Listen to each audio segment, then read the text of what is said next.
तो आइए दोस्तों, आपका स्वागत है। आज हम बात करने वाले हैं क्लास 10 के साइंस के एकदम इम्पॉर्टेंट टॉपिक अपचयन और उपचयन के ऊपर। किस पे बात करने वाले हैं हम? अपचयन और उपचयन के ऊपर। इस टॉपिक से एग्जाम में क्वेश्चन बनता ही बनता है, ठीक है। हर साल इस टॉपिक से एग्जाम में क्वेश्चन बनता है, ठीक। तो इस टॉपिक को स्टार्ट करने से पहले हम आपको बता देना चाहते हैं कि अगर आप चैनल पर नए हैं और क्लास 10 की तैयारी एकदम बेहतरीन तरीके से करना चाहते हैं तो चैनल को सब्सक्राइब कर लीजिए, क्योंकि यहाँ पे क्लास 10 की तैयारी एकदम बेहतरीन तरीके से कराई जाती है। तो चलिए अब टॉपिक को हम लोग स्टार्ट करते हैं। हम समझते हैं कि आखिर अपचयन और उपचयन होता क्या है, ठीक। तो सबसे पहले हम स्टार्ट करेंगे अपचयन को और उसके बाद समझेंगे उपचयन को, ठीक। तो एक समीकरण के माध्यम से हम आपको समझाते हैं कि आखिर अपचयन और उपचयन होता क्या है, ठीक है। आप लोग एकदम अच्छे से ध्यान से एक एक पॉइंट को देखते हुए चलिएगा और नोट करते हुए चलिएगा, ठीक है। जहाँ तक संभव हो क्या करिए, आप लोग नोट करते हुए चलिए, ठीक। तो चलिए हम बात करते हैं इस पॉइंट्स के ऊपर। देखिए, हम बात करते हैं अपचयन और उपचयन के ऊपर। तो समीकरण है, देखिए समीकरण लिखते हैं हम ZnO यानी जिंक ऑक्साइड प्लस में कार्बन, और जब इसको रिएक्शन कराएंगे तो ये क्या हो जाएगा, ये हो जाएगा जिंक Zn प्लस CO यानी कार्बन मोनोऑक्साइड, ठीक है। ये हो गया CO। अब देखिए, आप लोगों को इसमें और इसमें कुछ डिफरेंस दिख रहा होगा, कुछ अंतर दिख रहा होगा। अगर अंतर नहीं दिख रहा है तो देखिए हम आप लोग को अंतर दिखाते हैं कि आखिर इन दोनों में आखिर अंतर क्या है। देखिए, आप लोग को इस समीकरण में साफ साफ दिख रहा होगा कि यहाँ क्या है, ZnO यानी जिंक ऑक्साइड। क्या है? Zinc oxide.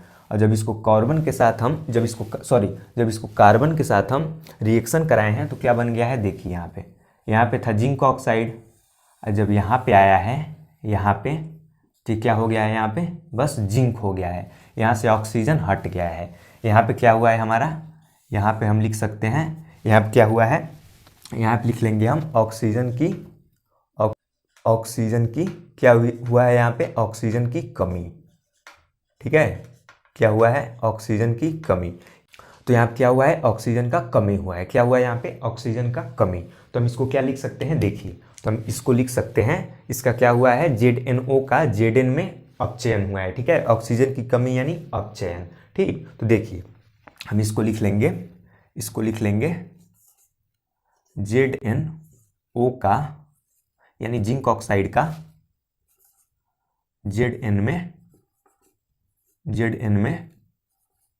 अपचयन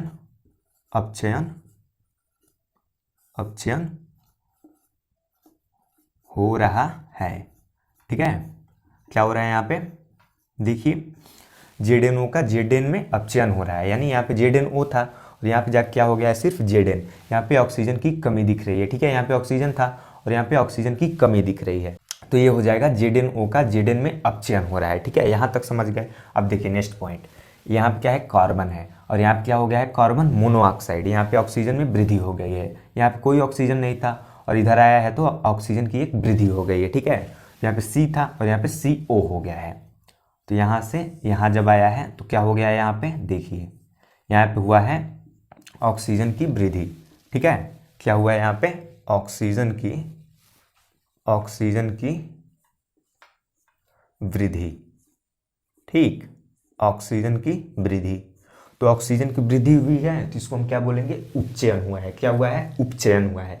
ऑक्सीजन की कमी हुई थी तो हम उसको बोल रहे थे कि अपचयन हुआ है, और यहाँ पे ऑक्सीजन की वृद्धि हुई है तो हम बोलेंगे कि क्या हुआ है, उसका उपचयन हुआ है, ठीक है। तो देखिए हम लिख लेंगे यहाँ पे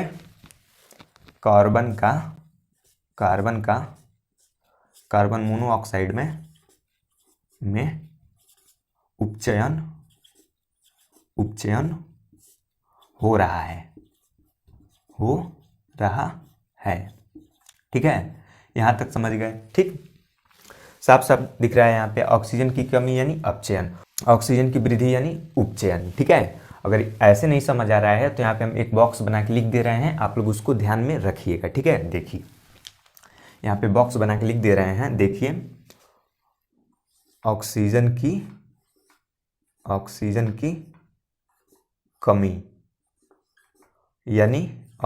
कमी यानी क्या हो जाएगा, वो हो जाएगा अपचयन, ठीक। ये हो जाएगा अपचयन। और जहाँ पे ऑक्सीजन की वृद्धि होगा, ऑक्सीजन की वृद्धि उसे हम क्या बोलेंगे, उसे बोलेंगे उपचयन, उसे बोलेंगे उपचयन, उपचयन। ठीक है, आप लोग इस बॉक्स को ध्यान में रखेंगे तो ये एकदम अच्छे से समझ में आएगा। ठीक है, क्लियर हुआ।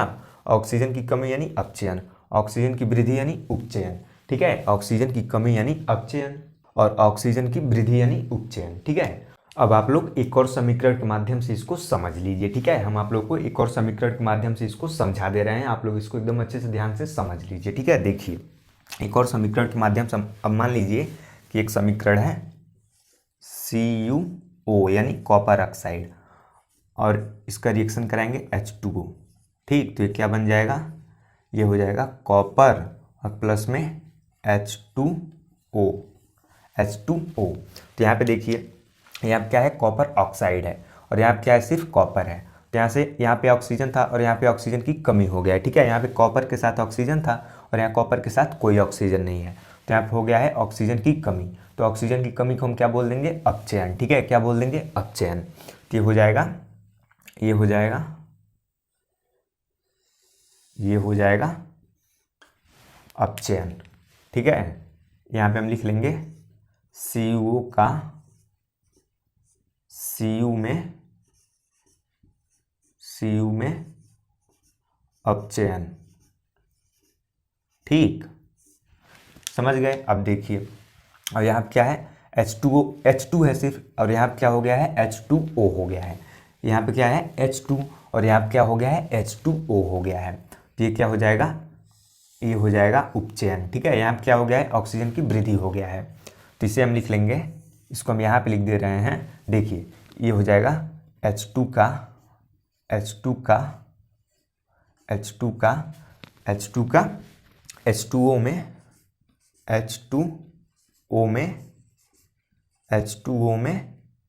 उपचयन, H2 का H2 में उपचयन। ठीक है, क्योंकि यहाँ पे H2 था सिर्फ और इधर आया है तो H2O हो गया है, यानी एक ऑक्सीजन बढ़ गया है, ऑक्सीजन की वृद्धि हुई है। तो ऑक्सीजन की वृद्धि यानी उपचयन, उसे हम बोलेंगे H2 का H2O में उपचयन हुआ है। ठीक, तो ये हो गया अपचयन और उपचयन। ठीक है, तो हम उम्मीद करते हैं कि आपको ये अपचयन और उपचयन एकदम अच्छे समझ में आ गया होगा। हम साइड में हट जा रहे हैं, आप लोग इसका एकदम अच्छे से स्क्रीनशॉट ले लीजिए। तो चलिए, हम उम्मीद करते हैं कि आपको ये टॉपिक एकदम अच्छे समझ में आ गया होगा। अगर ये अच्छे समझ में आ गया है तो वीडियो को लाइक कर दीजिए, चैनल पर नए हैं तो चैनल को सब्सक्राइब कर लीजिए और क्लास 10 की एकदम बेहतरीन तैयारी के लिए हमारे चैनल के साथ जुड़े रहिए। अब मिलते हैं नेक्स्ट वीडियो में।